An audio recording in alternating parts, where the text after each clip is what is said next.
ठीक है, ये हमारे 2022 के ऐसे, ठीक है। तो 2022 में जो सीपीएफ का एग्जाम आया था उसके ऐसे हैं, स्टार्ट करते हैं हम लोग। ठीक, अब जैसे the campaign to save the endangered species, ठीक है, ये हमारा टॉपिक था पहला वाला। We don't own the planet Earth, we belong to it and we must share it to our wildlife. ये एक ऑप्ट कोट है, मतलब कि स्टीव इरविन जो है एक नोन पर्सनैलिटी है ना। मेरे ख्याल से ये बिलोंग टू ऑस्ट्रेलिया, ये ऑस्ट्रेलिया का साइंटिस्ट या फिर ऐसे ही कोई फिगर थे, आई एग्जैक्टली डोंट नो। बट शायद इनकी डेथ हुई थी ना, किसी फिश या स्टिंग रे फिश वगैरह होती है उसके, उससे, किसी को याद है?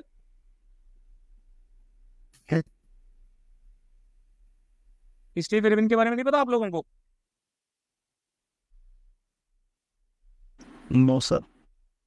हाँ, कंजर्वेटरिस्ट थे और जूकीपर थे ऑस्ट्रेलिया की, ठीक है, काफी नॉन पर्सनैलिटी थे। तो भाई ये एक एक्ट हमें कोर्ट देखने को मिल रहा है भाई स्टीवन इरविन की तरफ से, जिसमें एक एम्फेसिस पुट किया गया है कि भाई हम जो है प्लेनेट अर्थ के वो नहीं करते हैं, वो बेसिकली हम उसको बिलोंग करते हैं और हमें उसकी बाकी वाइल्ड लाइफ के साथ में शेयर करना चाहिए। ठीक है, एक अच्छी स्टार्टिंग है। फिर आगे देखते हैं तो भाई हमारा वही 4-5 लाइन वाला एक इंट्रोडक्शन आ गया है। India is a home of 8.58% of mammalian species and Priya, present नहीं लेकिन प्रिया स्पेलिंग की गलती ना कीजिए, ठीक है, and 6% of all planet species, plant species. In the world, however, many of these species are now facing the threat of extinction, which are called endangered species. ठीक है, endangered species की डेफिनेशन दे दी है, इंडिया के relation में data भी दे दिया है। IUCN ने रेड लिस्ट बुक के बारे में बताया है, threatened species which are of high level of risk, है ना। ये हमारा जनवरी 2024 का करंट अफेयर है, रेड लिस्ट जो बुक है आईयूसीएन की, उसको अपडेट किया गया है, ठीक है। तो ये भी सही लग रहा है, स्टार्टिंग काफी अच्छी है। एंड हमें कैंपेन की बात करनी है ना मोस्टली, ठीक है। मेन कॉज की सबसे पहले हम बात कर रहे हैं कि एक्सटिंक्शन रेट जो इन स्पीसीज का है, जिसमें पोचिंग आ जाता है, हैबिटेट लॉस आ जाते हैं, क्लाइमेट चेंज हो गया, ठीक है, इनके इकोसिस्टम को एक्सप्लॉइट किया, तो ओवर एक्सप्लॉइटेशन नेचुरल रिसोर्सेज का हो रहा है, पॉल्यूशन हो रहा है। तो यहाँ पर हमारे जो मेजर कॉसेज हैं, हमने उन कॉसेज की बात कर ली, ये भी काफी सही है। नेक्स्ट आगे बढ़ते हैं, to maintain the health of our ecosystem we need of protect them because when a species becomes endangered, their consequences can be critical. We provide good sources of food, medicines essential for agriculture, have cultural importance वगैरह, ठीक है। यहाँ पर हमने basically उससे create होने वाले impact की बात भी कर ली है। इम्पैक्ट की बात करें या फिर हम चैलेंजेस हो गए, है ना, ये दोनों चीजें इसमें आ जाती हैं कि या तो इम्पैक्ट जो क्रिएट हो रहे हैं उनके पूरे इको सॉरी इंडेंजर्ड स्पीसीज के एक्सटेंशन से, और बाकी उसके कॉन्सिक्वेंसेस क्या हो सकते हैं, ठीक है। तो ये बात हो गई। फिर आगे आते हैं वेरियस इनिशिएटिव्स की तरफ, मतलब अब हमारी जो मेन बॉडी है, जो हमारा ऐसे का मेन क्रक्स है, वो यहाँ पर आ जाता है, ठीक है, कि कौन कौन से कैंपेन से इनिशिएटिव्स लिए हैं। तो इसमें वाइल्ड लाइफ प्रोटेक्शन एक्ट 1972 आ गया, प्रोजेक्ट टाइगर, प्रोजेक्ट एलिफेंट, ठीक है। इसके साथ साथ अलग अलग जो नेशनल पार्क्स और वाइल्ड लाइफ सेंचुरीज का एस्टेब्लिशमेंट है उसको भी मेंशन कर दिया, बढ़िया। India actively participated in international conventions and agreements related to wildlife conservation, ठीक है, जैसे कि भाई हमारा साइट्स हो गया, ठीक है, बहुत बढ़िया, साइट्स के बारे में मेंशन किया है, ठीक है। और ये मतलब कि इसमें पहले हमने नेशनल लेवल पे मेंशन किया, ये हमारा पूरा नेशनल हो गया कि नेशनल फ्रंट पे जो है वो हम लोग क्या कर रहे हैं, ठीक है। और नेशनल के बाद में जो है वो हमारा आ गया कि भाई इंटरनेशनल फ्रंट पे हम लोग क्या कर रहे हैं, ठीक है। फिर there are also some challenges to protect them like limited funding resources, weak enforcement, conservation laws, ठीक है। ये आपके फर्दर चैलेंजेस आ गए कि भाई इनको प्रोटेक्ट करने के लिए अभी रियल टाइम चैलेंजेस कौन कौन से हैं। इन्वेसिव स्पीसीज वाला पॉइंट भी बहुत बढ़िया डाला है, ठीक है। ये बेसिकली हमारी फ्लोरा के लिए बहुत सही रहता है, ठीक है। प्लांट स्पीसीज किस तरीके से जो लोकल और नेटिव प्लांट स्पीसीज होती हैं उनको वो इंडेंजर्ड रहती हैं। तो इस पर लेके भी कुछ एग्जांपल्स जोड़े जा सकते थे, लाइक नीलगिरी साइड में या फिर सदर्न साइड में इन्वेसिव स्पीसीज को लेके कई सारे लॉज वगैरह पास किए गए हैं उनके एक्सटर्मिनेशन के लिए, उसको मेंशन किया जा सकता था। नेक्स्ट आते हैं भाई coordinated actions of people participation, ठीक है। ये मतलब इसमें बेसिक बात की गई है कि हम एग्जैक्टली क्या कर सकते हैं, है ना। वे अहेड वाली चीज आ जाती है, फॉरवर्ड लुकिंग वाली चीज आ जाती है कि एग्जैक्टली हम क्या कर सकते हैं जिसके द्वारा हम इस क्रिटिकल इशू को सॉल्व कर सकते हैं, ठीक है। And if we don't like seeing pictures of violence towards animal being posted, you need to help stop violence, not the pictures. और ये ठीक है, बट ये उस तरह का इम्पैक्ट क्रिएट नहीं कर रहा है। अगर हम इंडेंजर्ड स्पीसीज की बात कर रहे हैं, देखो ये जो हमारा कोड है ना, ये कोड थोड़ा स्पेसिफिक पोचिंग के लिए हो जाता है, पोचिंग के लिए हो जाता है, वाइल्ड लाइफ हंटिंग के लिए यूज हो जाता है ना। वैसे हम इसको पुट कर सकते हैं, ऐसी कोई इसमें इशू नहीं है। लेकिन मैं चाहता हूँ कि कोड जो आपका हो ना, वो ओवरऑल सारे एस्पेक्ट्स को कवर करे, ना कि सिर्फ एक एक्सपेक्ट को कवर करे। ये क्या कर रहा है, ये सिर्फ एक एक्सपेक्ट को कवर कर रहा है, दैट इज पोचिंग, है ना। ये पोचिंग जो होती है ये उसको ही कवर कर रहा है। ये पीडीएफ पे पेन अच्छे से चलता नहीं, क्या है, माउस अच्छे से चल जाता है, लेकिन माउस से मैं लिख नहीं पाऊंगा। ठीक है, तो पोचिंग जो होता है ना, ये पोचिंग को लेके कवर कर रहा है ना। पोचिंग या फिर जो वाइल्ड लाइफ हंटिंग होती है, गेम रिजर्व्स होते हैं अलग अलग, अफ्रीका वगैरह में गेम रिजर्व्स वगैरह होते हैं, वहाँ पर हंटिंग वगैरह भी की जाती है इनकी, ठीक है, लाइसेंस वगैरह देके। तो ये थोड़ा उसकी तरफ इंडिकेटेड है, वैसे सही है, क्योंकि इंडेंजर्ड स्पीसीज को लेके मतलब इसको सही टारगेट किया गया। लेकिन मैं चाहता हूँ कि किसी एक एक्सपेक्ट की जगह सारे एस्पेक्ट्स को कवर किया जाए। ठीक है, आया समझ सबको? Yes sir. चलो नेक्स्ट ऐसे देखते हैं Priyanka, that is what can be done to stop war. War is only a cowardly escape from the problems of peace, Thomas Mann. सही कोट है। अब वॉर को रोकने के लिए क्या किया जा सकता है, ये हमारा मेन एम है। और वॉर होता क्या है, सबसे पहले इंट्रोडक्शन में वो बताया है ना। Intense armed conflict between government, states, military, tribes वगैरह वगैरह। वॉर अलग अलग रीजंस की वजह से लड़े जाते हैं, उन सारे रीजंस को मेंशन किया है। लाइक एक सेकंड, हाँ, जैसे कि अलग अलग रीजंस हमारे आ गए, उन रीजंस को मेंशन किया गया है। Territorial, religious, political, revenge and ideological वगैरह। ठीक है, फिर उसके बाद में wars can be devastating, war के क्या क्या इम्पैक्ट हो जाते हैं, पीपल की life, environment, standard of living lower हो जाता है, destroy the countries economics and threat to humanity. ठीक है, फिर उसके बाद there is no way to formally put an end to war. यहाँ सही बात है, फॉर्मली तो हम कोई ऐसा रेजोल्यूशन नहीं ला सकते कि वॉर को खत्म किया जा सके, पर कन्फ्लिक्ट को रिड्यूस करने के लिए हम अलग अलग चीजें ला सकते हैं। लाइक मल्टीलेटरल ऑर्गेनाइजेशंस हो गई, यूनाइटेड नेशंस, ठीक है, एनजीओ, ठीक है, ठीक है, ठीक है। Simple way to stop wars is by talking and negotiating with each other, which can help them form solutions and agree to peace. Sometimes countries use penalties and pressure to make other stop fighting. इसमें हाँ, इसमें ये वाला angle सही है। इसमें हम generally जो बिगर नेशंस हैं, जो डेवलप्ड नेशंस हैं, या फिर जो बड़े नेशंस हैं, लाइक यूएसए हो गया, रशिया हो गया, हम इस चीज़ को भी पॉइंट आउट कर सकते थे कि ये जो नेशंस हैं, ये नेशंस सैंक्शंस वगैरह जैसे लगाते हैं, बाकी सारी चीज़ों का यूज़ करते हैं, प्लस फैक्शंस नहीं बनने चाहिए, है ना। जैसे फैक्शंस बनते हैं ना अलग अलग, कि भाई यूएसए वाला कोल्ड वॉर के टाइम में जैसे बने थे, यूएसए वाला अलग हो गया, यूके वाला, सॉरी, यूएसएसआर वाला अलग हो गया। तो उस तरह के जब फैक्शंस बनते हैं तो छोटी छोटी कंट्रीज में क्या हो जाती है, इन चक्करों में फंस जाती है। जैसे रिसेंट एग्जांपल आप यूक्रेन का भी दे सकते हैं, कि यूक्रेन जो है उसने नेटो का एलाई बनने के लिए रशिया से दुश्मनी ली एक तरीके से, है ना। तो वो पॉइंट उसके लिए बहुत बैकफायर कर गया। एंड टाइम पे नेटो के जो अलाइज हैं उन्होंने प्रॉपरली उसको मेंबरशिप भी नहीं दी अभी तक, और रशिया जो है वो उनको कंटिन्यूसली मतलब प्रेशराइज करता आ रहा है कंटिन्यूसली, वो वॉर की सिचुएशन में 1-2 सालों से। उनकी अभी रिसेंटली ही शायद मेरे ख्याल से आज न्यूज आई थी कि यूक्रेन के जो फाइटिंग पॉपुलेशन है वो काफी हद तक डिक्रीज हो गई है। किसी ने पढ़ा था आज या कल में आया था?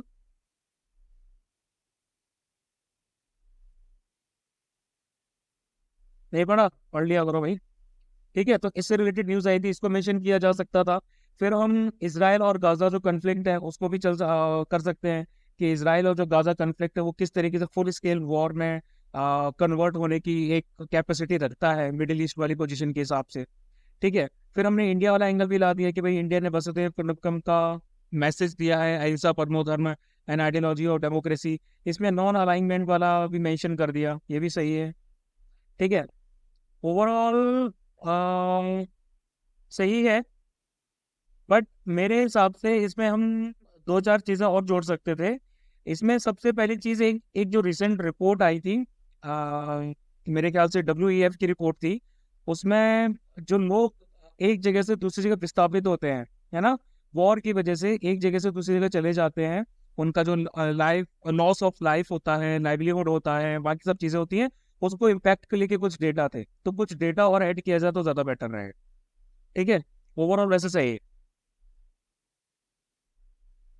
सर एक चीज पूछनी थी मेरे को। हम्म। सर जैसे कि वॉर की बात हो रही है, तो इसमें हम एक इंटरनेशनल ऑर्गेनाइजेशन जैसे यूएन के बारे में एक छोटा सा वो दे सकते हैं maybe। देखो, हमारे पास लिमिटेड वर्ड्स होते हैं, और हमें ये समझना है सबसे पहले कि हमारे जो टॉपिक है वो टॉपिक क्या है। टॉपिक सिंपल सा है कि हमें वॉर्स रोकने के लिए क्या करना चाहिए, है ना। वॉर्स को रोकना चाहिए। अब वॉर्स को रोकने के लिए अगर आप यूनाइटेड नेशंस पे ज्यादा एम्फेसिस पुट करेंगे तो वो आपका टॉपिक थोड़ा डाइल्यूट हो जाएगा, है ना। हमें बस मेंशन करना है कि there are certain international organisations जो इस रिस्पेक्ट में काम कर रही हैं। अब हम ये भी ऐड कर सकते हैं कि उनका कितना इम्पैक्ट रहा है, कितना नहीं रहा है, और वो 2-3 लाइन से ज्यादा नहीं होना चाहिए। Okay sir. ठीक है, ओवरऑल ये ठीक था।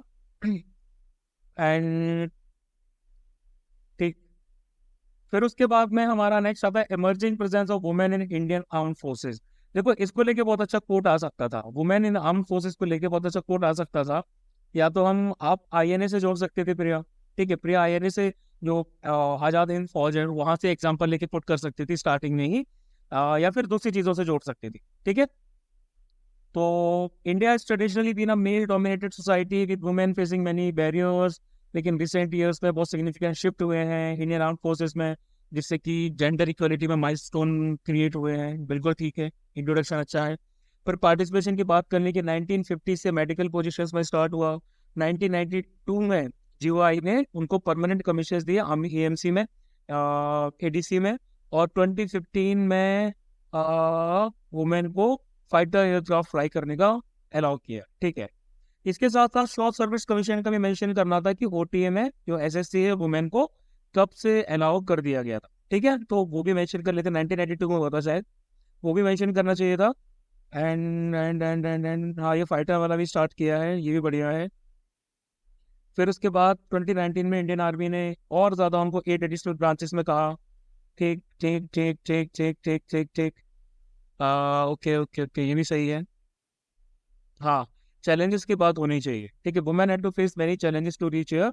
Gender inequality, stereotypes, cultural norms of the society has created many obstacles. देखो, ये होना चाहिए। इसके साथ साथ साथ इसमें आर्मी की तरफ से जो चैलेंजेस है वो भी होने चाहिए, कि आर्मी का जो मेल डोमिनेटेड रहा है, मेल्स डोमिनेटेड मतलब मेल्स ही रहे हैं, तो उनकी तरफ से देखा जाए तो भाई उनकी तरफ से क्या क्या चैलेंजेस आते हैं।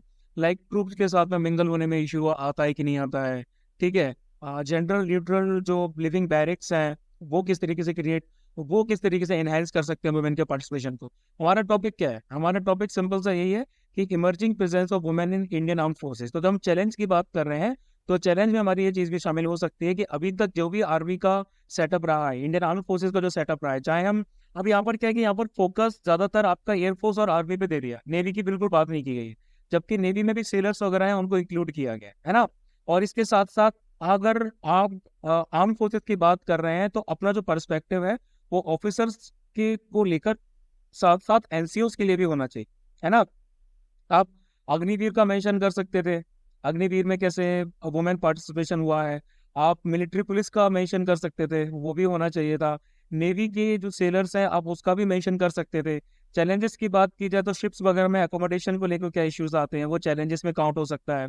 प्लस इंडियन आर्म फोर्सेस की बात करें कि भाई जब ऑपरेशंस वगैरह पे जाते हैं या फिर अगर कॉम्बैट रोल्स में अगर जाती हैं, तो उस सिचुएशन में क्या क्या चैलेंजेस आ सकते हैं। नॉर्मल टाइम पे भी देखा जाए तो फिर वो क्या क्या चैलेंजेस आ सकते हैं, इसको थोड़ा और एलोबरेट किया जा सकता था।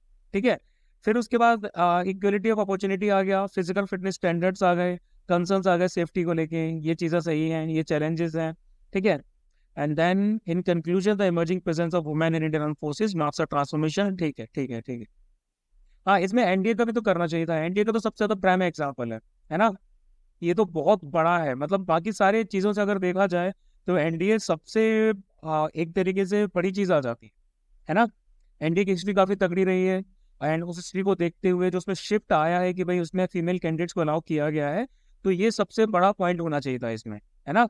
और अभी रिस्पेक्ट में आप ये भी डाल सकते थे कि जब मैं 2-3 दिन पहले मैंने पोस्ट डाला था कि पेटिशंस दिल्ली हाई कोर्ट में डाली गई हैं वुमेन को सीडीएस एंट्री के थ्रू आईएमए, एएफए और आईएनए में अलाउ करने की। ठीक है, तो आप उस चीज को भी जोड़ सकते थे कि पेटिशंस जो है वो लगातार डाली जा रही है वुमेन का प्रेजेंस यहाँ पर भी मार्क करने के लिए। ठीक है, फिर इसमें एक दो चीजें और ऐड की जा सकती थी, जैसे मैंने आपको बताया। तो हम स्टार्टिंग में बात कर रहे थे हिस्ट्री की, तो हिस्ट्री की बात में आजाद जो हिंद फौज है उसके बारे में हम बता सकते थे। और फिर कुछ वुमेन लीडर्स की बात भी कर सकते थे, लाइक झांसी की जो रानी रही है, रानी लक्ष्मीबाई, उनकी बात कर सकते थे, रानी चेन्नम्मा की बात कर सकते थे, है ना। रानी दुर्गावती की बात कर सकते थे। इस तरह की कुछ जो क्वींस रही हैं जिन्होंने मिलिट्री कैंपेन्स किए हैं, उनके बारे में हम थोड़ा मेंशन कर सकते थे। इससे इस चीज़ को और क्रेडिबिलिटी मिलती कि इंडिया की जो हिस्ट्री है वो ये रही है कि इंडिया में वुमेन ने फोर्सेस को लीड किया है। ठीक है सर। हाँ। सर इसमें पॉलिटिकल लीडर्स का भी नाम ले सकते हैं क्या? नहीं नहीं, पॉलिटिकल लीडर्स का नाम क्यों लेना भैया, हम इंडियन आर्म फोर्सेस की बात कर रहे हैं। इंडियन पॉलिटिक्स की बात नहीं हो रही ना, इंडिया की डेमोक्रेसी की बात नहीं हो रही, इंडियन आर्म फोर्सेस की बात। नहीं सर, जैसे जैसे जो इंडियन आर्म फोर्सेस से रिलेटेड हैं, जो पॉलिटिक्स में अब एंटर हो चुकी हैं। जैसे जैसे जैसे बताओ। अब सर एग्जैक्टली मेरे को नाम याद नहीं है, लेकिन एक कोई इसकी मेडिकल कोर की कोई लेडी है जो अभी इसमें शायद आई है। लेकिन उसमें अगर आप देखोगे तो भाई वो आर्म फोर्सेस से पॉलिटिक्स में जा रहे हैं, वो एग्जैक्टली इमरजेंस पॉलिटिक्स में दिखा रहे हैं उसको। अगर ये टॉपिक होता ना कि मिलिट्री जो लीडर्स हैं, मिलिट्री ऑफिसर्स हैं, वो पॉलिटिक्स में किस तरीके से इमर्ज आउट हो रहे हैं, किस तरीके से उनका प्रेजेंस दिख रहा है ना, उस पॉइंट को लेके आप बोल सकते थे। उस पॉइंट को लेके आप जनरल वीके सिंह को भी डाल सकते हैं, उस पॉइंट को लेके आप general air chief marshal RKS Bhadauria को भी डाल सकते हैं, है ना, इन सबको कर सकते हैं। लेकिन हम सिर्फ आर्म फोर्सेस की बात कर रहे हैं, तो आर्म फोर्सेस का मतलब एक नॉर्मल बैकग्राउंड से आर्म फोर्सेस में या फिर आर्म फोर्सेस के अंदर ही जो वुमेन है उनका पोजीशन कैसे एलिवेट हो रही है, या फिर उनको किस तरीके से इक्वलिटी वाली पोजीशन पे रखा जा रहा है। ठीक है, ओके सर। चलो। तो ये हमारा कौन सा था भाई, स्टार्टिंग से कितने हो गए, पहला हुआ ये, पहले के बाद दूसरा हुआ स्टॉप वॉर्स और तीसरा हुआ इमरजेंसी। ठीक है, चौथे की बात करते हैं, price rises cause and effect. Inflation is taking up the poverty line and poverty is not just economic but defined by the way of health and education. ठीक है, इसमें इन्फ्लेशन के इम्पैक्ट की बात की गई है। ठीक है, प्राइस राइज और इन्फ्लेशन का मतलब क्या होता है, यहाँ मीनिंग कवर कर ली है। ठीक है, मीनिंग कवर करने के बाद ठीक है, फिर हमने राइज एंड फॉल्स की बात की है, डिमांड एंड सप्लाई की बात भी की है। Agriculture yield is decreasing across the world because of unpredictable weather pattern.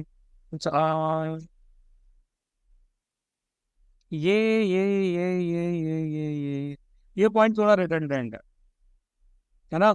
हमने जब यहाँ बात कर ली ऑलरेडी कि आइदर इंक्रीज इन डिमांड और decrease in supply, rising population and limited resources, ये आपके ब्रॉड रीजंस होते हैं जिसकी वजह से इन्फ्लेशन बढ़ता है ना। क्लाइमेट चेंज की वजह से भी आपकी जो प्राइजेस हैं वो बढ़ रहे हैं। ठीक है, हाँ इसमें चलो, हाँ नहीं पूरी तरह से इरेलेवेंट नहीं है। ठीक है ठीक है ठीक है, ये क्लाइमेट चेंज के साथ में पढ़ सकते हैं। ठीक है, एंड इसमें कुछ रिपोर्ट्स वगैरह डालनी थी, मेरे ख्याल से रिपोर्ट नहीं डाली है प्रिया ने। ठीक है, at a broader level, rise in price of commodities, also disruption in law and order of the society, Sri Lankan government which led to fall of the Rajpaksa's regime. ठीक है ठीक है ठीक है, ये वेरियस पॉलिसी चेंजेस की बात भी कर ली हमने। ठीक है, कंट्रोल RBI के द्वारा कैसे किया जा सकता है, इसमें कुछ डेटा और डालना चाहिए था इन्फ्लेशन से रिगार्डिंग, कि अभी करंटली कुछ सालों के रिस्पेक्ट में अगर देखा जाए तो इन्फ्लेशन किस रेट से बढ़ रहा है। पर कैपिटा इनकम की बात भी की जानी चाहिए थी कि भाई इन्फ्लेशन किस रेट से बढ़ रहा है, पर कैपिटा इनकम देश में लोगों की कितनी है, उसके रिस्पेक्ट में अगर एक आध पॉइंट रखे जाते तो काफी ज्यादा बेटर रहता। उससे एक एग्जैक्ट सिनेरियो देखने को मिलता है कि भाई आज से 10 साल पहले बंदे की इन्फ्लेशन रेट कितनी थी, एक नॉर्मल पर कैपिटा इनकम कितनी थी, अभी की बात की जाए तो अभी पर कैपिटा इनकम कितनी थी और अभी इन्फ्लेशन रेट कितनी चल रही है। तो उसके हिसाब से देखा जाए तो उतने रुपए में बंदा सस्टेन कर पाएगा कि नहीं कर पाएगा। तो एक रियल टाइम कंपैरिजन का सिनेरियो मिल जाता है, जो कि प्रिया ने मिस कर दी। ठीक है, ये लिखा जाना था। फिर उसके बाद ठीक है, कंक्लूजन में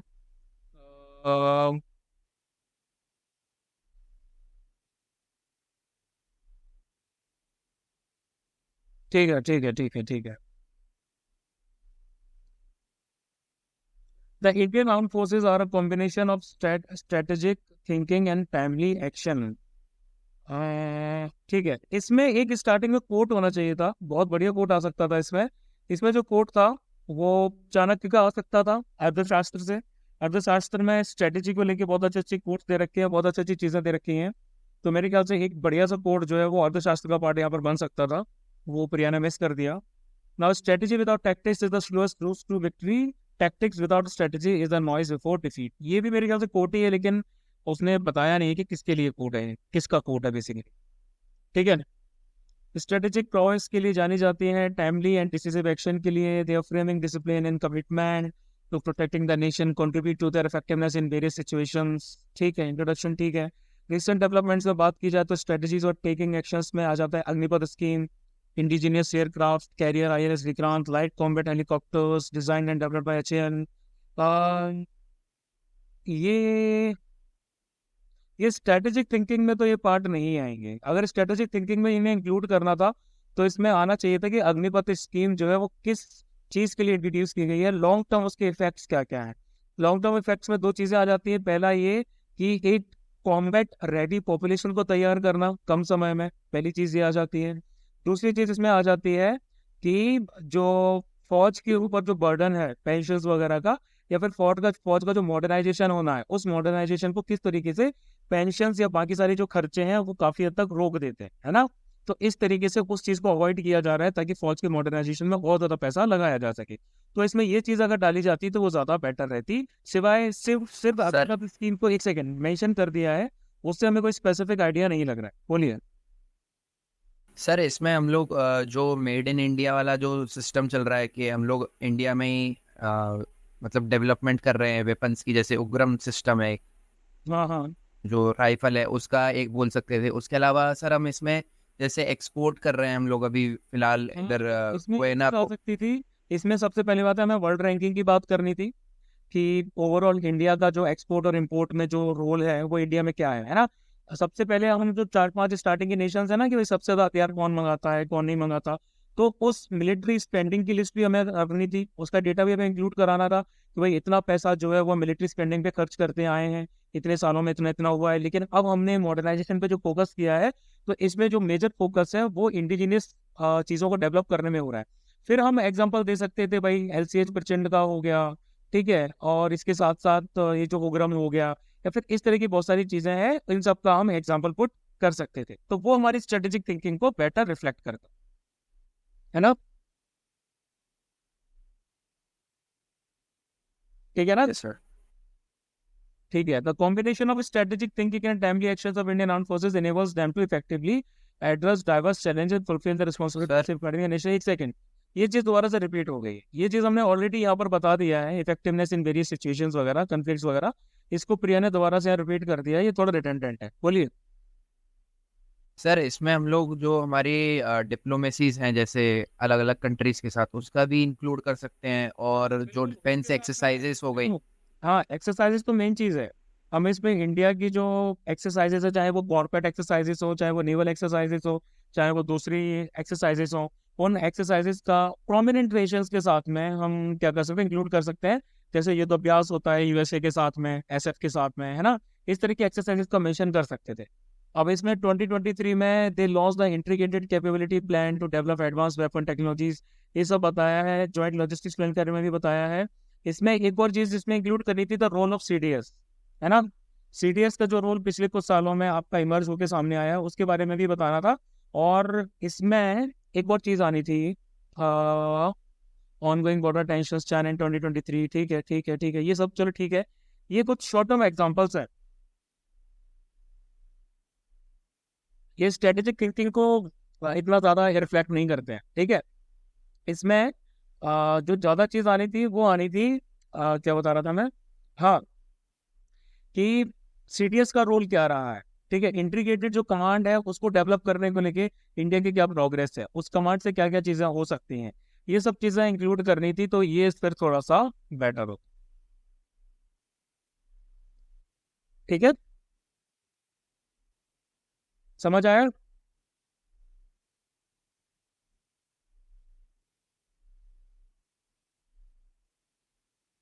अरे हाँ या ना तो बोला करो। Yes sir. ठीक है, अब आ जाते हैं रजत की ऐसे की तरफ। Rajat you there? Yes sir.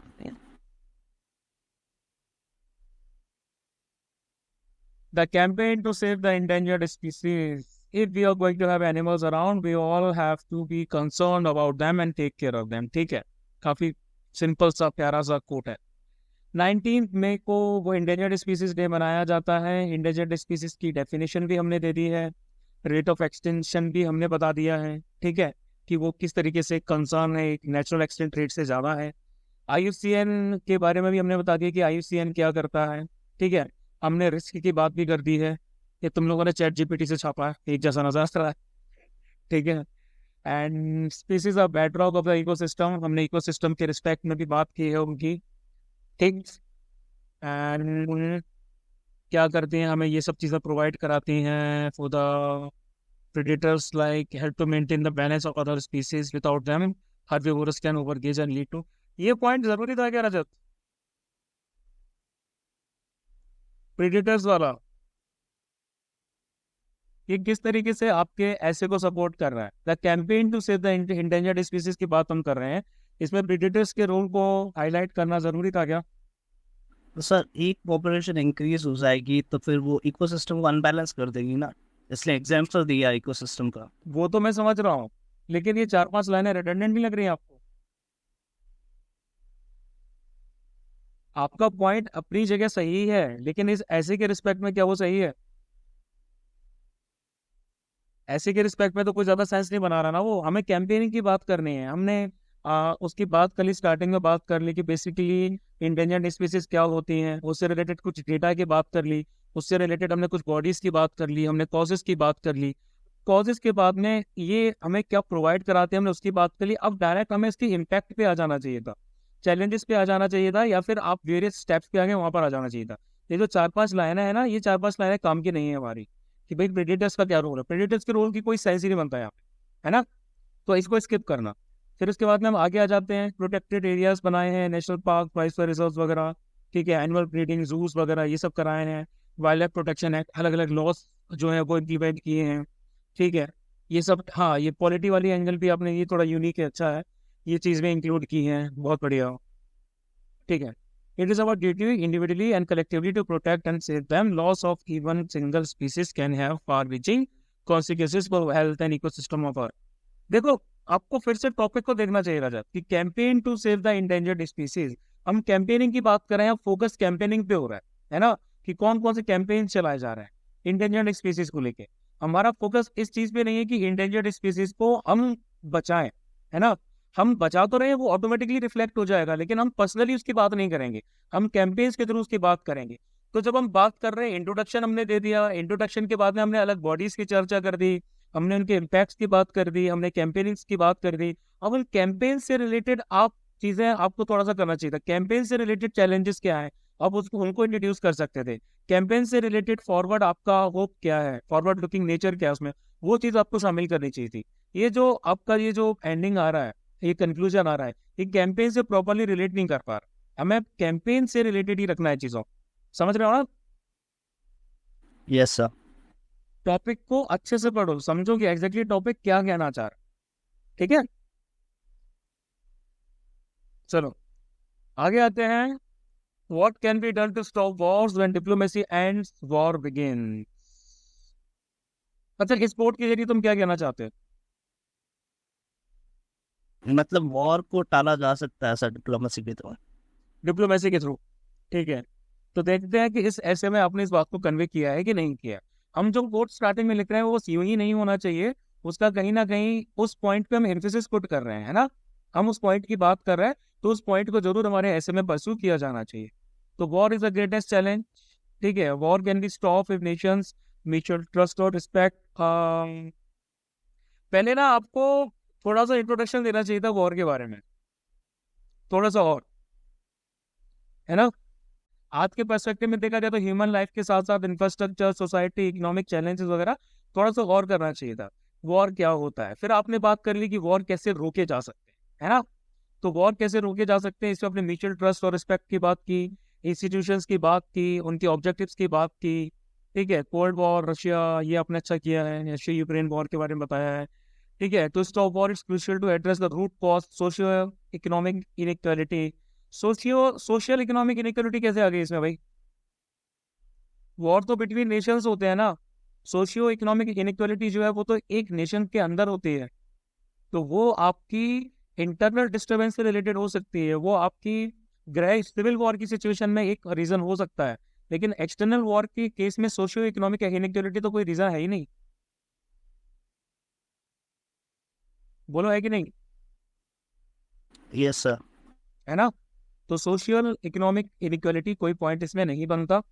Political grievances, religious tension, again religious tension भी भाई जो है वो एक इंटरनल फैक्टर है, वो एक्सटर्नल फैक्टर नहीं है ना?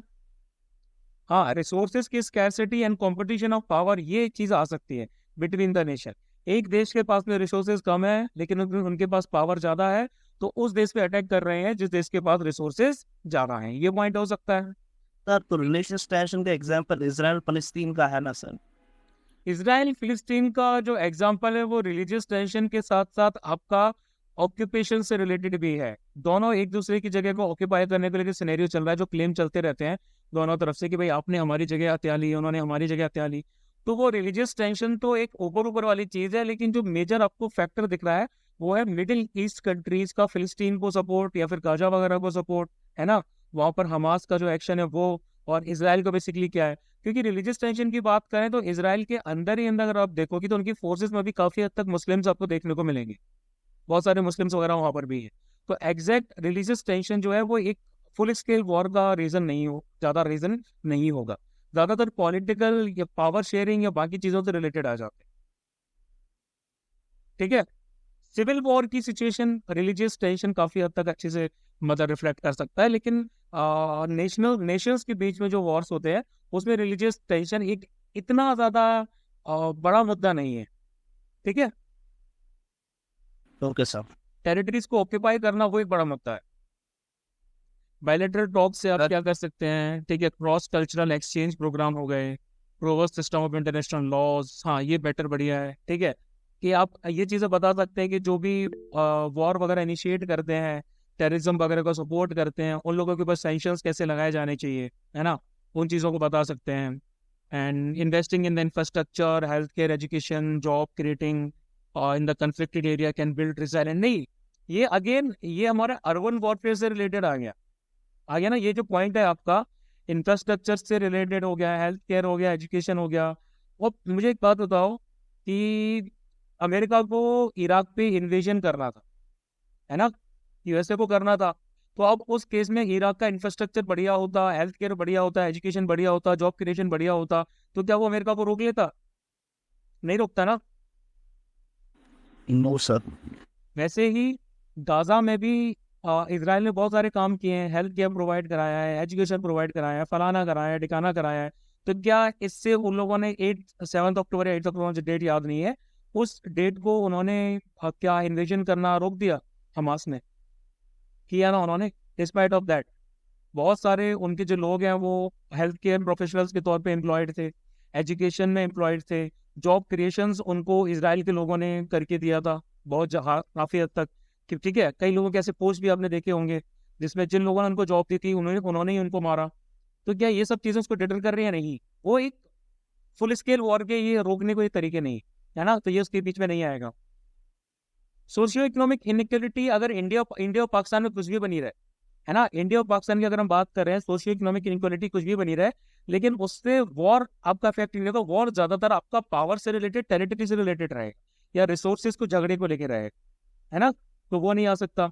जैसे आप चाइना की बात भी कर सकते थे कि चाइना किस तरह से इंस्टिगेट करता है, ठीक है, आप उन फैक्टर्स की बात भी कर सकते थे। एंड हाँ, कोर्ट को यार अच्छे से डालो रजत, कोर्ट आपके स्टार्टिंग में भी होना चाहिए और एंडिंग में भी होना चाहिए, दोनों तरफ कोर्ट होना चाहिए, ठीक है। Okay sir. आ जाते थे emerging presence of women in the Indian armed forces, B R Ambedkar का आ गया, the progress of women have achieved, ठीक है, traditionally male dominated, gender equality, fine, 1950। ये तुम दोनों ने एक जगह से छापा है क्या? कहाँ से लिया रजत? नहीं सर, ये मैंने पिछले साल डेटा कुछ लिखा था, वहां से कॉपी किया है कुछ। ठीक। कंटिन्यूसली 2 बार आया था ना इंडियन आर्म फोर्सेस पे। हाँ 1950 वाला आ गया, 1992 का आ गया, ये ओटीए वाला मेंशन हो गया। 2010 में परमानेंट कमीशन, 2019 का आ गया, नेशनल डिफेंस एकेडमी का भी आ गया। ठीक है, चैलेंजेस की बात कर ली, फिजिकल एंड सोशल बैरियर आ गए, training and support and infrastructure, accommodation, medical facility, children facility. हाँ ये पॉइंट सही है आपके, थोड़ा सा लैंग्वेज को और रिफाइन करो रजत, थोड़ा सा और। ठीक है, ओके सर। थोड़ी सी जो हमारी लैंग्वेज है ना उसमें स्वेवनेस दिखनी चाहिए, थोड़ा सा लगना चाहिए कि ये एक हाई क्रिटिकल थिंकिंग वाले बंदे ने लिखा है, ना कि नॉर्मल हमने टर्म्स बस मेंशन कर दी है ना। थोड़ा सा और डिटेल्ड होना चाहिए, डिटेल्ड वाला लुक आना चाहिए। Okay sir. Inclusion of women, इसमें आप लोग परसेंटेज की बात भी कर सकते थे कि भाई कितना परसेंटेज ऑफ वुमेन जो है वो आर्म फोर्सेस के पहले थे, अभी कितना परसेंटेज है, आप इसकी बात भी कर सकते हैं, है ना। बाकी ठीक है, ओवरऑल सही है। Price rise cause and effect की बात करें तो inflation is taxation without legislation. ठीक, प्राइस राइज क्या होता है, कॉजेस की बात कर ली हमने, डिमांड पुल, हमने इसके टैक्स की बात भी कर ली है। ओके, मॉनेटरी फैक्टर की बात भी हमने की है यहाँ पे। And the price rise reflect on economic economic stability, instability, high and unpredictable inflation. ठीक है, इसके चैलेंजेस क्या क्या हैं, मतलब पॉजिटिव इम्पैक्ट्स क्या क्या हैं इसके। ओके ओके ओके, हाँ ठीक है ओवरऑल। लेकिन जैसा मैंने पहले बताया था प्रिया के ऐसे में आपको एक डेटा कंपैरिजन का मेंशन करना चाहिए। जब इन्फ्लेशन क्या होता है, अच्छा मुझे बताओ इन्फ्लेशन को हम कैसे मेजर करते हैं, सिंपल से टर्म से मुझे बताओ। एनी बता, परचेसिंग पावर के तो नहीं परचेसिंग पावर की तरफ तो करते हैं, लेकिन हमें कैसे पता चलेगा कि भाई कोई भी चीज जो है वो इन्फ्लेटेड रेट पर है। कंपैरिजन। कंपैरिजन, तो कंपैरिजन यहाँ शो किया गया, नो सर।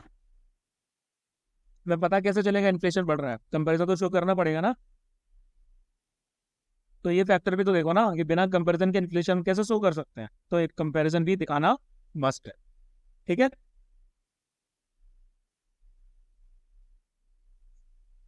एक second. A synthesis of Eastern wisdom and Western science are needed core for humanity. ये प्रिया ने नहीं लिखा था। The best way to predict the future is to create it together. यहाँ पर टॉपिक की बात की जा रही है कि ईस्टर्न विजडम, जो ईस्टर्न फिलोसफीज हैं, और वेस्टर्न साइंस, इन दोनों को मिलाया जाए तो ह्यूमैनिटी के लिए हम अच्छे काम कर सकते हैं। ठीक है, eastern wisdom and western science की बात की जा रही है, combining Asian insight with modern science, holistic understanding, traditional such as Hinduism, Buddhism, and Jainism. ठीक है, provide insights, human consciousness and interconnectedness of all things. Western science solve the mystery behind physical weight and their social resistance. ठीक है, दोनों के roles की बात कर दी हमने। सिंथेसाइसिस करने के बाद में हम क्या कर सकते हैं, इमेंस पोटेंशियल है, ग्लोबल चेंजेस लाइक एनवायरनमेंट। कैसे कैसे कैसे, ये हमें बताना है एग्जैक्टली कैसे, है ना। हमें सिर्फ यही नहीं बताना कि वो दोनों का जो कॉम्बिनेशन है उसके अंदर इमेंस पोटेंशियल है इन चैलेंजेस को एड्रेस करने के लिए, लेकिन कैसे, हमें इस बारे में भी बात करनी है। सिर्फ इनको मेंशन कर देने से काम नहीं चलेगा। ठीक है, eastern wisdom emphasis on interconnectedness of all living things with nature, science. इसमें आप कुछ एग्जांपल्स भी तो दे सकते थे रजत। हम जैसे कि क्या बोलते हैं, ईस्टर्न फिलोसफीज की बात करें, चाहे वो हम सनातन धर्म की बात कर लें, चाहे बुद्धिज्म की बात कर लें, या फिर हम कुछ जापानीज जो कल्चर की बात हो गई, या फिर चाइनीज कल्चर की बात हो गई, उनसे हम कुछ इन्फ्लुएंसेस ले सकते थे। नहीं, सर सर्च किया था, मतलब जैसे कि टुकड़ा टुकड़ा देखा था, जैसे कि देख नहीं रहा था। जैसे कि यिन और यांग वाला जो वो रहता है, कंसेप्ट रहता है, अब उसको मैंने ले सोचा था सकते हैं। इकिगाई भी तो है। इंक्लूड हाँ, करूं। नहीं इकिगाई तो जो है वो थोड़ा पर्सनल लेवल पे ज्यादा बेटर आ जाता है, कलेक्टिव तौर पे इसको हम मतलब नहीं देख पाते। इकिगाई जो है वो पर्सनल लेवल पे ज्यादा रिफ्लेक्ट करता है ना। तो आप केनाइन वाला कर सकते थे, इसके साथ साथ में और कौन सा आ जाता है, और कौन सी नॉन फिलोसफीज हैं। हाँ, आप एक चीज और कर सकते थे इसमें, लाइक उसको क्या बोलते हैं, लीन सिक्स सिग्मा है ना, उससे रिलेटेड एक वो है ना कंसेप्ट है, मैं भूल गया उसका नाम। लीन सिक्स सिग्मा सुना है आप लोगों ने। लो सर। लीन सिक्स सिग्मा जो है वो जापान में स्टार्ट किया गया था जनरली प्रोडक्टिविटी बढ़ाने के लिए and to minimise the resource की जो वेस्टफुलनेस होती है उसको मिनिमाइज करने के लिए लीन सिक्स सिग्मा का जो कंसेप्ट है वो स्टार्ट किया गया था। ठीक है, तो उस कंसेप्ट को भी आप स्टार्ट कर सकते थे। अगर हम सनातन धर्म के कंसेप्ट में बात कर रहे हैं तो इसके कंसेप्ट में हम दो चीज़ें ऐड कर सकते थे कि हम जो भी मॉडर्न साइंटिफिक एडवांसमेंट्स कर रहे हैं उसमें ह्यूमन कंपैशन वगैरह या फिर बाकी सब चीज़ें कैसे इंटीग्रेट होनी चाहिए, तो ये चीज़ें इसमें ऐड कर सकते थे। ठीक है, एंड हाँ, ओवरऑल थोड़ा सा इसमें एक तो तुमने कम लिखा है, कितना वर्ड लिमिट लिखा है इसमें रजत? 220 के अराउंड है सर। बहुत कम है भाई, जब वर्ड लिमिट ज़्यादा है तो उसको ज़्यादा करो ना। जी sir. The Indian Armed Forces are a combination of strategic thinking and timely action. Some goals are so worthy, it's glorious even to fail. इसका यहाँ कोई रिलेवेंट नाम नहीं क्या था, है? नहीं रहा था। तो कुछ भी मत लिखो रजत, आपका जो पूरा टॉपिक है वो स्टार्टिंग में ही अगर स्टार्टिंग इसकी गलत होगी तो वो पूरा डाइल्यूट हो जाता, वो पर्सपेक्टिव ही शो नहीं करता आपका, है ना। कुछ ना लिखो तो ठीक है, कुछ समझ में नहीं आ रहा है तो उसको खाली छोड़ दो, आप स्टार्टिंग कर लो, इंट्रोड्यूस ऐसे ही कर लो, लेकिन गलत कोट मत डाल, जो कंसर्न कोट नहीं है ना वो मत डाल। ठीक है, ओके सर। नेगेटिव इंप्रेशन जाएगा। Armed forces are fusion of strategic thinking and timely action constituting a formidable force safeguard national security वगैरह। अच्छा, इसमें एक चीज आप जोड़ सकते थे, स्कॉलर वॉरियर वाला कंसेप्ट। जनरल सैयद अता हसनैन ने, लेफ्टिनेंट जनरल सैयद अता हसनैन ने जो कंसेप्ट दिया था ना स्कॉलर वॉरियर का, कि कैसे Indian arm forces future leaders को तैयार कर रही है, स्कॉलर वॉरियर, है ना, उसको मेंशन कर सकते थे आप। And Indian arm forces comprising of army navy and air force, ये मेंशन करना जरूरी नहीं था, मोस्टली ये कॉमन नॉलेज है ना। Arm forces are characterised by meticulous strategic planning, deep understanding geopolitical relations. Strategic thinking में क्या क्या चीज़ें आ जाती हैं, ठीक है, ये बढ़िया है। स्ट्रेटेजिक थिंकिंग क्या करती है? Action, enhance military effectiveness, Indian arm forces, ये इफेक्टिव एक्शंस बार बार आ रहा है, बार बार आ रहा है, इफेक्टिवनेस, एफिशिएंसी, ये रिपीट नहीं होना चाहिए रजन, है ना। Okay sir. एंड वही इफेक्टिव मिलिट्री ऑपरेशंस, है ना। ये जैसा मैंने बताया जॉइंट एक्सरसाइजेस वगैरह, इन सबको आप रिफ्लेक्ट कीजिए, ट्रेनिंग प्रोग्राम्स को रिफ्लेक्ट कीजिए, बाकी चीज़ों को रिफ्लेक्ट कीजिए, लेकिन स्ट्रेटेजिक थिंकिंग, स्ट्रेटेजिक एक्शंस की बात कर रहे हैं, है ना। आप स्ट्रेटेजिक एक्शंस की बात कर रहे हैं जो कि एक लॉन्ग टर्म इम्पैक्ट क्रिएट करते हैं। लॉन्ग टर्म इम्पैक्ट में जैसे कि मैंने बताया जॉइंट ट्रेनिंग एक्सरसाइजेज आ गई, जॉइंट ट्रेनिंग एक्सरसाइज के साथ साथ जो मिलिट्री कमांड्स हैं उनको कैसे मॉडर्नाइज किया जा रहा है, ठीक है, और कौन कौन से ऐसे वेरियस एस्पेक्ट्स हैं जो जोड़े जा रहे हैं इंडियन आर्म फोर्सेस में, ताकि उनकी स्ट्रेटेजिक थिंकिंग जो है वो इनहेंस हो रही है, और उस स्ट्रेटेजिक थिंकिंग को टाइमली एक्शन के थ्रू कैसे एग्जीक्यूट किया जा रहा है। ठीक है, इसको मेरे ख्याल से आपको रीराइट करना चाहिए, इसको और प्रीवियस वाले दोनों को। Yes sir. ठीक है, Rital you there? Yes sir. Okay, एक second.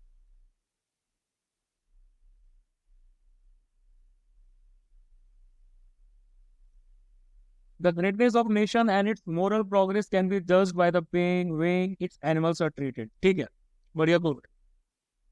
Earth has witnessed 5 mass extinctions in the past. The last one around 65 million years ago. Dinosaurs को wipe out किया. Many clothes worn that 6th mass extinction आने वाला है. According to Living Planet report, 69% decline wildlife population पिछले 50 सालों में आया है। ठीक है, मेजर रीजंस इसके क्या आ जाते हैं? ठीक है, मेजर रीजंस को हमने कवर कर लिया। ठीक है, Australian rats became extinct due to climate change. ठीक है, ह्यूमन एनिमल कॉन्फ्लिक्ट्स वगैरह। ठीक, फिर उसके बाद आ जाते हैं we need to reverse this trend.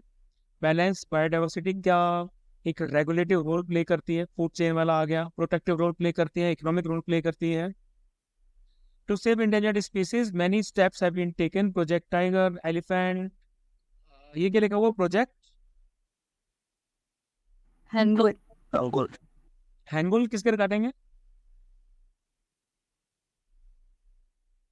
तो वो मैंने सर्च नहीं किया।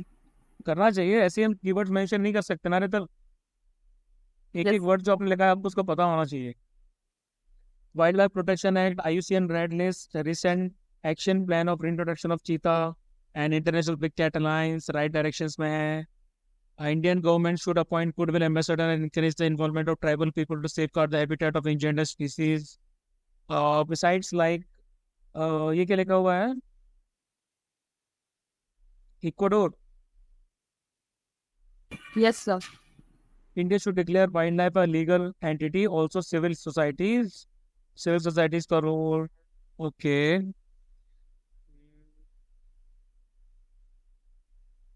बेहतर इसमें थोड़ी सी डेप्थ की कमी लगी मुझे. मतलब आपने स्टार्टिंग अच्छी की, आपने स्टार्टिंग का यहाँ किया, लेकिन यहाँ से थोड़ा सा इसका जो है फ्लो हो गया. ठीक है, हाफ आपका अच्छा था, लेकिन यहाँ पर हमने ना प्रॉपर चैलेंजेस की बात नहीं की. आपने कैंपेन्स को मेंशन कर दिया, हमें कैंपेन्स के चैलेंजेस की बात भी करनी थी. कैंपेन्स के चैलेंजेस के साथ साथ फॉरवर्ड लुकिंग वाला जो होप है उसको भी हमें लिखना था. वो थोड़ा तरीके से नहीं आ पाया. ये पॉइंट तो वैसे सही है. ठीक है.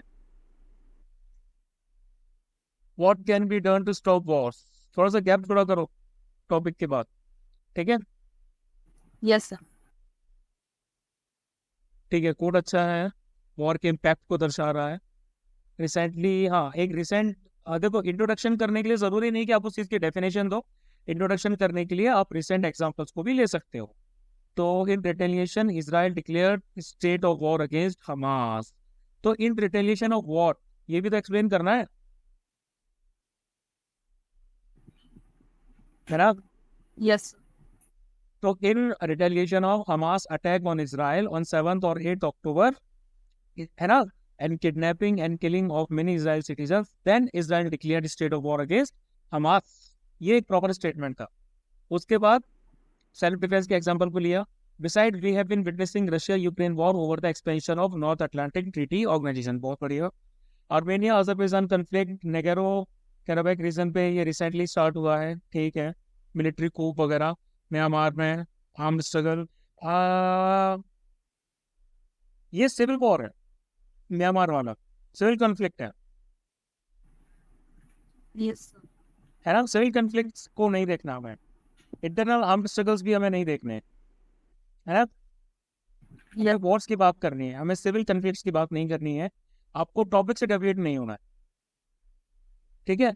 There is need to stop this war because many people have been killed and displaced. No reason can justify the killing of civilians.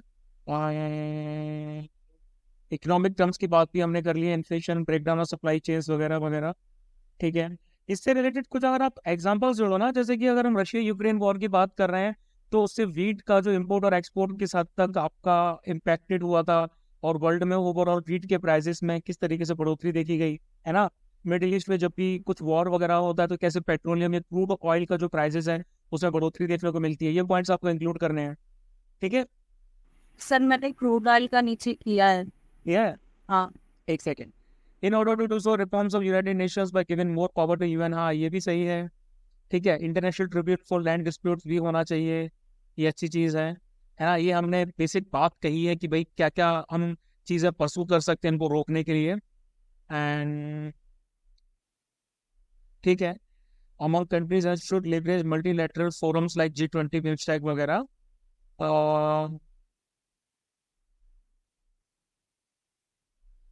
ठीक है. Apart from this, all countries must join hand together to stop the frontier of warfare, that is space, cyber and psychological, to maintain peace and tranquility. ठीक है, ये भी सही है. हाँ, ठीक है. ये तो इनका काम मिशन है. सर दूसरे ऐसे में किया होगा कुछ बात. ठीक है, ये भी ठीक है ओवरऑल, लेकिन जो पॉइंट्स मैंने आपको बताया उनका ध्यान रखना. ठीक है. देखो, आप लोग इन एसेस को दोबारा रीराइट कर सकते हो. ऐसा नहीं है कि आप लोगों ने एक बार इसको रीराइट कर लिया फिर आलस दे जाओ. इसको दोबारा रीराइट करो. आपको उसके सारे के सारे जो नेगेटिव एलिमेंट्स है ना वो हटा देने हैं जिसमें आपके मार्क्स कट सकते हैं, है ना. तो कोशिश कीजिए कि आप उनको दोबारा रीराइट करो. The emerging presence of women in the Indian Armed Forces. Women are the largest untapped reservoir of talent in the world. ठीक है. Indian Armed Forces, the journey started from 1888, जब इंडियन मिलिट्री नर्सिंग 1888 है कि 1988 है? 1888 है sir. 1888. ठीक है. आज़ाद हिंद फौज, बढ़िया किया. Indian armed forces, women officer, short service commission, non combat arms, national defence academy, emerging presence, diluting patriarchy awareness among masses, rise of social and economical status after joining in government's push. ठीक है, ये भी सही है, government का push भी तो है इसमें काफी ज्यादा. Indian Army inducted first batch of women's army police and non-officers and changing warfare strategy encourage women to join armed forces. बहुत बढ़िया लिखा है. But still their participation is low. 3.8% of army, 6% of navy, 13% of air force. Poor women-centric infrastructure, patriarchy mindset among soldiers. ठीक है, इसमें आप एक add कर सकते थे कि मोस्टली जो सोल्जर्स हैं coming from the rural and low, या फिर हम बोल सकते हैं कि टीयर 2 और टीयर 3 अर्बन सेंटर से आते हैं. इसी वजह से उनके अंदर एक अवेयरनेस नहीं होती है ना, अपोजिट जेंडर को लेके. ये पॉइंट भी ऐड कर सकते हैं. ठीक है, fear among women of sexual abuses and threat to women's dignity as prisoner of war. अच्छा लगा है. So we need to start gender. ये क्या लिखा हुआ है, समझ में नहीं आ रहा मुझे. सैनिटाइजेशन ऐसे कुछ लिखा है, मुझे नहीं आ रहा sir. In armed forces at large scale, alongside this, there is need of more women-centric infrastructure. Women-centric infrastructure को हमने ऑलरेडी मेंशन कर दिया था. इसको थोड़ा सा रिफ्रेश करके लिखते हैं, है ना. टर्म्स का रिपीटिशन नहीं होना चाहिए. Number of induction of girls in Sainik school following UP Sainik school would be better.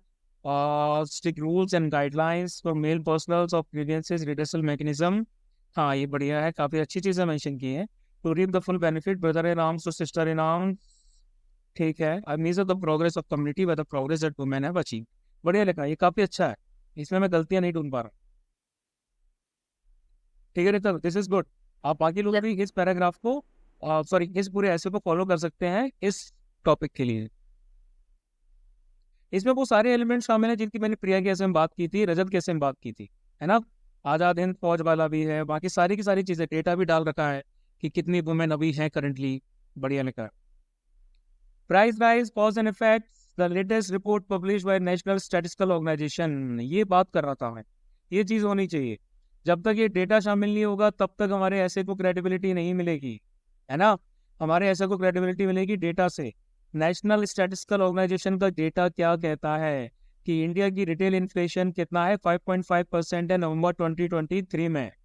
ठीक है, तो भाई ये एक स्टार्टिंग पॉइंट बहुत अच्छा है. इस तरीके से आप लोगों को लिखना है. ठीक है, प्राइस राइज क्यों होती है, rise in demand pull inflation की वजह से, rise in price of input. ठीक है, वॉर भी एक फैक्टर आ जाता है ना. Price of crude oil. ठीक है, एनी फ्लक्चुएशंस इन वेदर कंडीशन, इसकी वजह से भी होता है, ये भी सही है. Revolution of Indian rupee, economy के सारे कंसेप्ट को आपने अच्छे से कवर किया है. ठीक है, लॉन्गर पीरियड में इन्फ्लेशन होने की वजह से क्या क्या इश्यूज हो जाते हैं, ये भी हमने सही लिखा है. तो कॉन्सिक्वेंस ऑफ ग्रेवेज रिडक्शन क्या होता है,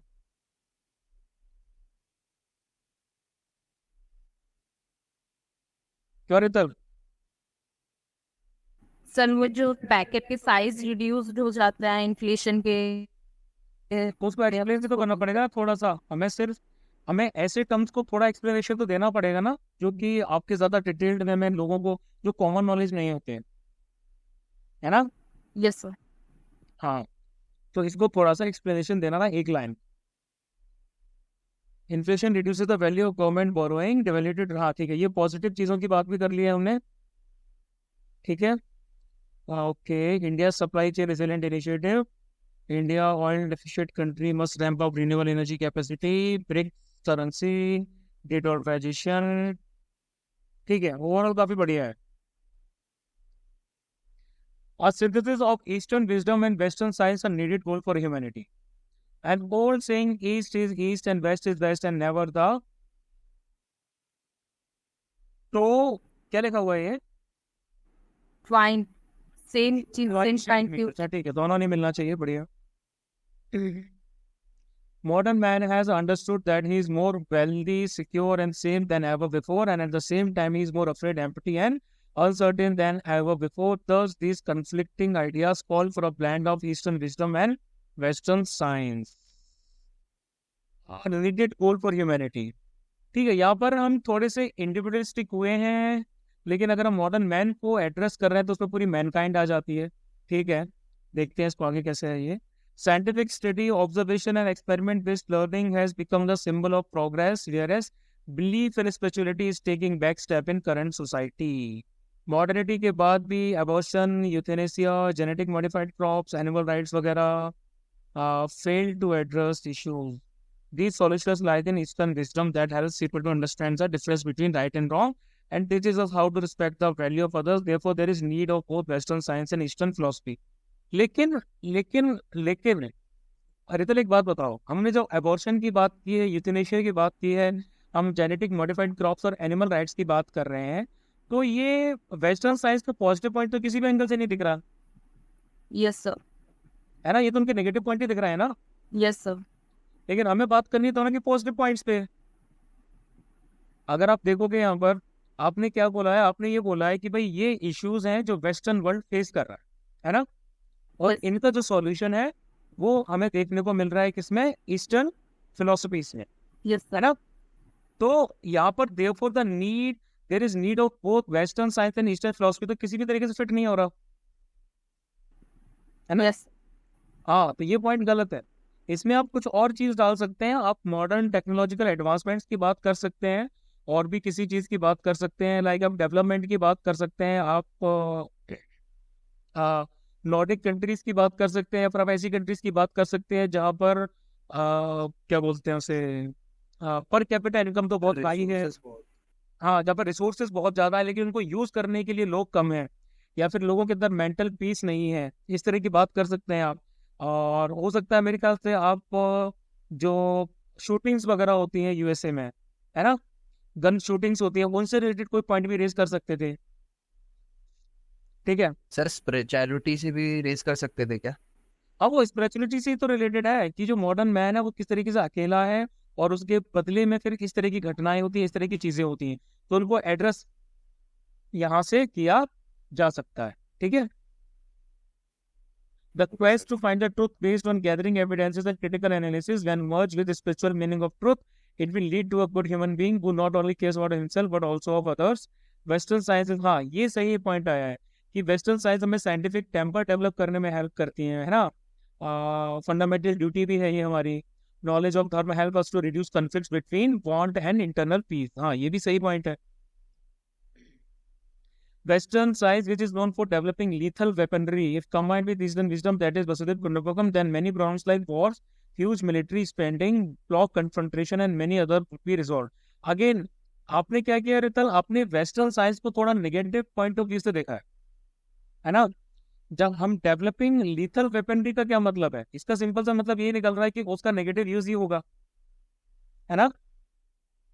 यस सर, हाँ, तो वो चीज को हमें क्या करना है, थोड़ा अवॉइड करना है। हम यहाँ दोनों के पॉजिटिव्स की बात कर रहे हैं, हमें किसी एक की, हमें वेस्टर्न जो साइंस है उसको डिप्रिशिएट करके ईस्टर्न जो फिलोसफी है उसको अप्रिशिएट नहीं करेंगे।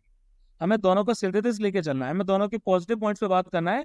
हाँ, हम दोनों के चैलेंज को लेके भी बात कर सकते हैं, लेकिन इसमें थोड़ा सा इन डेप्थ जो है वो थोड़ी सी कम देखने को मिली। यहाँ पर आपने वेस्टर्न जो साइंस है ना उसको तरीके से टैकल नहीं किया, उसके पॉजिटिव्स की अच्छे से बात नहीं कर पाए। ठीक है, यस सर, चलिए। The Indian Armed Forces are a combination of strategic thinking and timely action. Our nation will remain the land of the free only so long as it is the home of the brave. Bravery is not only strength but also a lethal combination of courage, strategic thinking and timely actions that makes Indian Armed Forces one of the best in the world. ठीक है, code यहाँ पर relate हो रहा है। मैं starting में सोच रहा था कि ये तो यूएसए वाला कोड लग रहा है, लेकिन यहाँ रिलेट हो रहा है। ठीक है, वॉर्स के जरिए हमने अपना मेडल जो है वो प्रूव किया है। ओके, 1984 में ऑपरेशन मेघदूत, क्रिटिकल रोल, मलबरीज, operation cactus, examples operation Ganga, operation Dost, Balakot strike, warfare tactics, theatricalisation of command, Agniveer scheme. इसको थोड़ा एक्सपेंड करना था आपको, अग्निवीर स्कीम को जो मैंने आपको स्टार्टिंग में बताया था ना कि किस पॉइंट ऑफ व्यू से अग्निवीर स्कीम जो है वो इंट्रोड्यूस की गई थी और उससे क्या क्या चीज़ें सॉल्व हो सकती थी।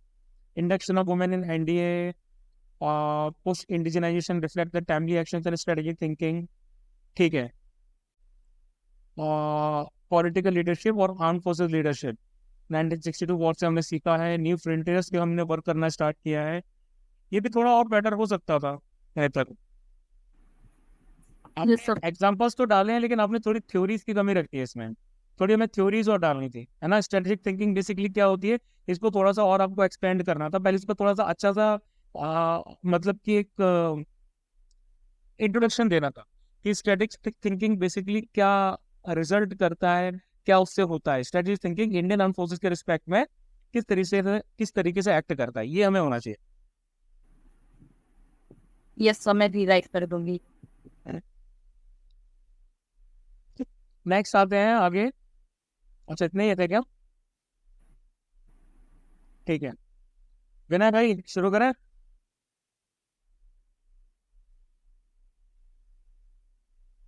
विनय नहीं है क्या? विनय है ही नहीं। चलो विनय का देख लेते हैं। The wildlife and its habitat cannot speak, so we must and we will. Theodore Roosevelt। ठीक है। इंडेंजर्ड स्पीसीज क्या होती है ये बता दिया। IUCN के हिसाब से डेटा बता दिया, चैलेंजेस बता दिए, रीजंस बता दिए। ठीक है। एंड इतनी ज़्यादा इंडेंजर्ड इंडिया का डेटा बता दिया। गवर्नमेंट ने बहुत सारे प्रोजेक्ट्स वगैरह लॉन्च किए हैं, इसके बारे में बता दिया। पैराग्राफ इतना बड़ा नहीं करना था, पैराग्राफ यहाँ चेंज करना था। गवर्नमेंट ने नए ऑपरेशन किए हैं ना, तो यहाँ से हमें जो पैराग्राफ है वो स्विच करना था, वो उसने स्विच नहीं किया है। फिर उसके बाद में वेरियस लीगल फ्रेमवर्क्स भी आए हैं हमारे, इन फ्रेमवर्क्स की बात भी कही है। नेशनल NTCA हो गया, WWII हो गया। ठीक है। ये पॉजिटिव इम्पैक्ट भी बताया है कि नंबर ऑफ टाइगर कितना बड़ा है, ये चीज़ अच्छी लिखी है इसने। And global wild life conservation efforts, CMS and site. हाँ ये बात भी सही लिखी है कि गवर्नमेंट एफर्ट्स ही नहीं करेंगे, इंडिविजुअल्स को भी एफर्ट्स करने पड़ेंगे। ह्यूमंस कैसे वाइल्ड लाइफ और बायोडाइवर्सिटी से कनेक्टेड है ना। तो ये चीज़ भी सही है, सही है। What can be done to stop wars? The only way to win a war is to prevent it। बिल्कुल सही। प्री हिस्टोरिक टाइम से हमारी प्राइमल इंस्टिंक्ट रही है फाइट और फ्लाइट की। ठीक है। पावर, रिसोर्सेज और इन्फ्लुएंस के लिए रिसेंट सिनेरियो में Ukraine Russia, warm water policy, NATO's interference, Israel Palestine because of land, Syrian civil war हमें मेंशन नहीं करना था। आर्मेनिया अजरबैजान सही है। इन कन्फ्लिक्ट्स को रोकने के लिए प्रोएक्टिव मेजर्स लिए जाने चाहिए। Diplomacy, conflict resolution, addressing root cause, fostering solidarity between countries, ये कुछ की अप्रोचेज हैं। Formation of UN। और वर्ल्ड वॉर 2 के बाद में ये भी बताना चाहिए था कि वर्ल्ड वॉर 2 के बाद में UN का फॉर्मेशन हुआ है ना। तो वो प्रॉपरली उसके ऑब्जेक्टिव को रिफ्लेक्ट करेगा। यहाँ पर सिर्फ UN के फॉर्मेशन से बात हमें पता नहीं चलती। WTO, वर्ल्ड ट्रेड ऑर्गेनाइजेशन नहीं, WTO का मेंशन है, कुछ जरूरी नहीं था। ICJ, international court of justice का मेंशन भी ज़्यादा जरूरी नहीं था। वैसे तो वॉर क्राइम्स के लिए होता तो है, लेकिन ये आफ्टर मैथ ऑफ वॉर है। हमें बात करनी है कि वॉर्स को कैसे रोका जाना है, हमें उन बॉडीज की बात करनी है जो वॉर को रोक रही है, ना कि वॉर के बाद में क्या इम्पैक्ट हो रहा है उसको देख रही है। ठीक है। But UN seems to fill this objective as USA, one of its peers member of UN, is major aggressor। ठीक है। हम इसमें ये बता सकते थे कि UN का जो रोल है वो कैसे बढ़ाया जा सकता है ना। To check upon countries that their issues resolved। Intolerance of religion, नहीं ये इतना मेजर इशू नहीं है, जैसे मैंने पहले बताया ये इतना मेजर इशू नहीं है। एजुकेशन, टॉलरेंस, अंडरस्टैंडिंग, ये सब कुछ नहीं होता, ये सब फर्जी बातें हैं।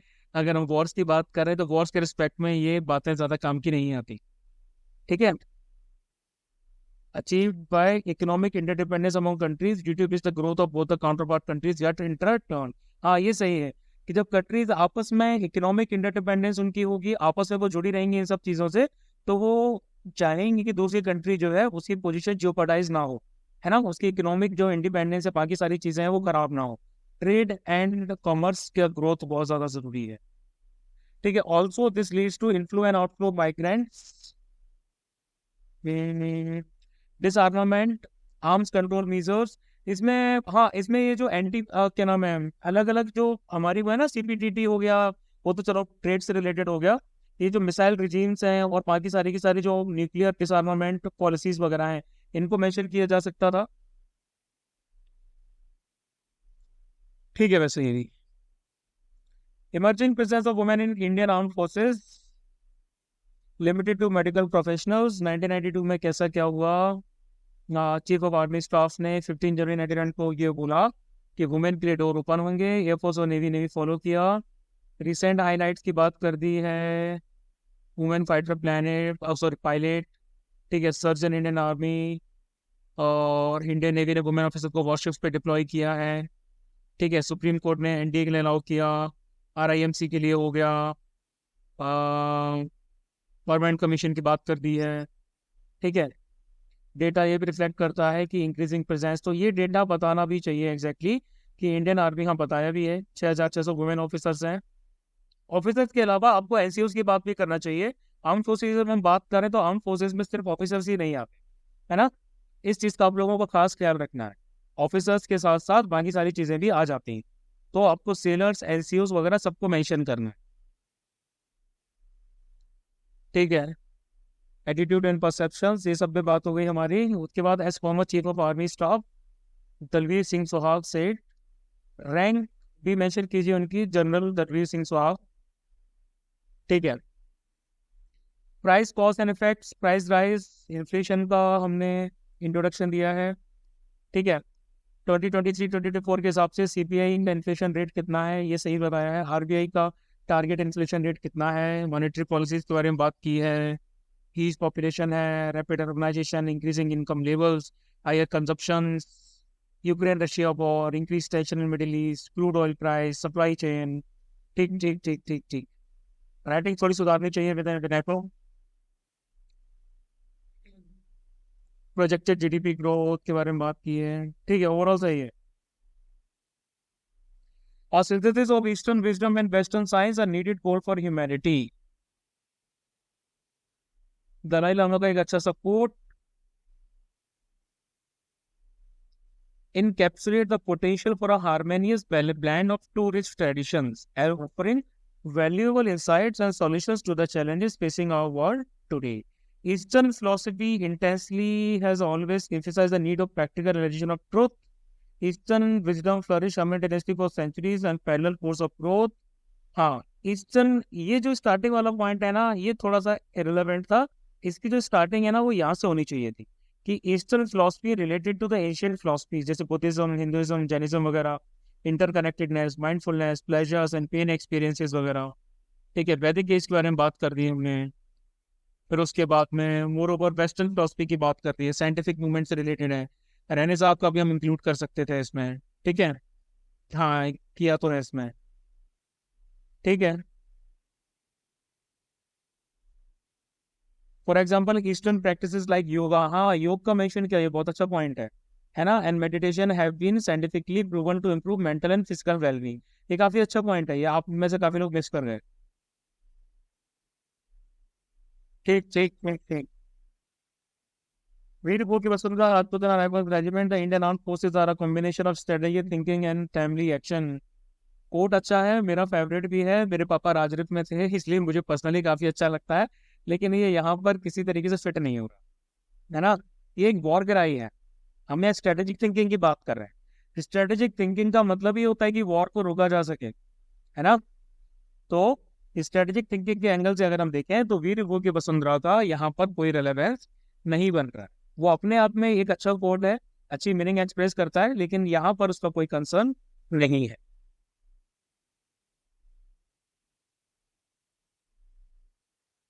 Demonstrated through several conflicts and peacekeeping missions, ठीक है।